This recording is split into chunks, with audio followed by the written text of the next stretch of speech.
So I'll just close with this. One of the nicest things that's happened to me in my life since I left the White House is having the opportunity to work with former President Bush in the tsunami and the Katrina areas. And after I did the tsunami work for a while, the then Secretary General Kofi Annan asked me to spend a couple of years trying to just oversee the rest of the rebuilding effort. Just like Katrina, the worst thing about one of these deals is getting everybody else back in their homes. It's just an endless nightmare. And particularly in Indonesia, where most people were the largest number were displaced, and the weather is highly uncomfortable most of the time, especially if you're living in the mud.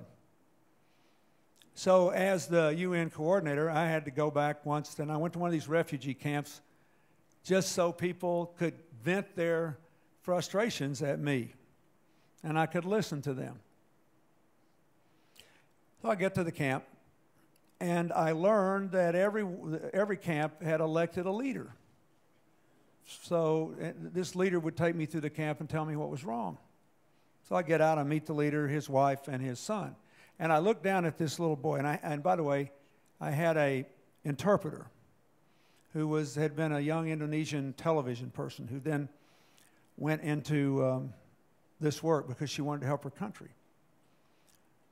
So I shook hands with the leader, I shook hands with his wife, and I looked down at this little boy, and I just gasped. I couldn't breathe. I thought this child was the single most beautiful little boy I had ever seen in my life. And I said to the interpreter, I don't know that I have ever seen a more beautiful child.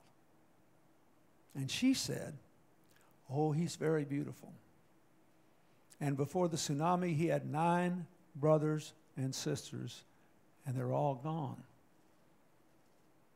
But here was this guy and his wife there with 1 kid left, more than happy to step forward and be the leader of all the people living in the camp, 40,000 people, with a smile on his face, a smile on her face. He took me through that camp, never one time showed any sense of remorse or self-indulgence. All he wanted to talk to me about was what the people who elected him needed. He was liberated, not imprisoned by his giving. And he lost a lot more than nearly anybody in this room could ever lose. So then we get to the end of the tour. The last stop on the tour was the health clinic, where they're dealing with all these different problems.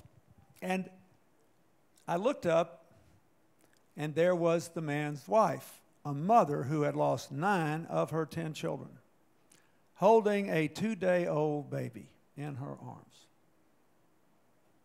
The newest baby in the camp, with a smile on her face.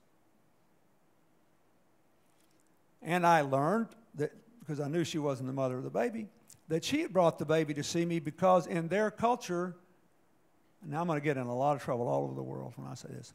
In their culture, when a woman has a baby, she gets to go to bed for 40 days, be waited on hand and foot, and has to do nothing for 40 days. And then she gets up and they name the kid, right? But this woman says, we are honored by your visit. This is our youngest child. We want you to name him. So I looked at this baby and I said, do you have a word for a new beginning? And the interpreter talks to the woman. They talk back and forth. And the interpreter turns to me. She said, yeah, lucky for you. In our language, the word dawn is a boy's name, not a girl's. The mother says, we will name this child Dawn, and he will symbolize our new beginning. Why do I tell you this?